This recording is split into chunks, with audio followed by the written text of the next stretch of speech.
ভাইরা আমার, হযরত ওমর রাদিয়াল্লাহু তাআলা আনহু মুসলিম শরীফের মধ্যে আসছে, উনি কান্তরা ব্রিজের হুজুরের পার কাছে যে কাঁদতে থাকবে। আল্লাহ নবী বলেন, ওমর তুমি কি করতেছো? বলে, ইয়া রাসূলুল্লাহ, আমি যখন রাষ্ট্রপ্রধান ছিলাম, মুসলিম জাহানের পৃথিবীর অর্ধেকটা পৃথিবীর যখন রাষ্ট্রপ্রধান ছিলাম, আমার রাষ্ট্র সমান আমার কর্মচারীদেরকে আমি জুলহুলাইফা মসজিদের পাশে একটি কাঠের ব্রিজ করতে দিয়েছিলাম।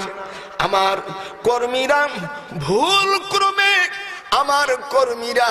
অমিয়া সেখানে বাবলা কাঠের জায়গায় কদম গাছের তক্তা দিয়া পচা ব্রিজ করেছিল।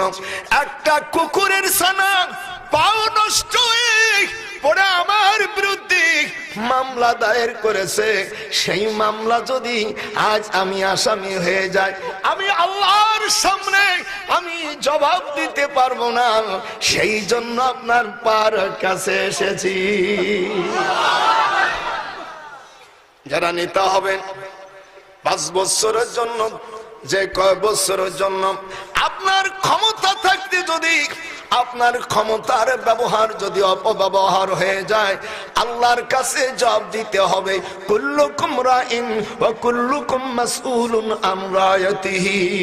কথা বলেন না কেন? এতটা সোজা না। জাতীয় দেশের খেদমত করার সুযোগ দাও।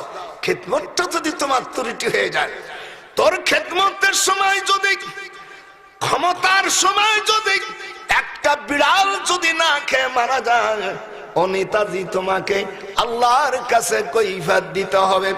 একটা কুকুরকে যদি কেউ মারে, হাদিসের ভিতরে আছে, যে জাতীয় কুকুরকে যারা মারবে, ওই জাতীয় 100 কুকুরকে 1 বছর পর্যন্ত তার মালিক খেতে দিতে হবে। এটা হলো শরীয়তের মাসলা। আপনাদের খারাপ লাগতেছে নাকি? আমার একটু সময় বেশি নেব, কারণ আমি একটু বেশি সময় নিয়ে ওয়াজ করি। অসুবিধা আছে নাকি?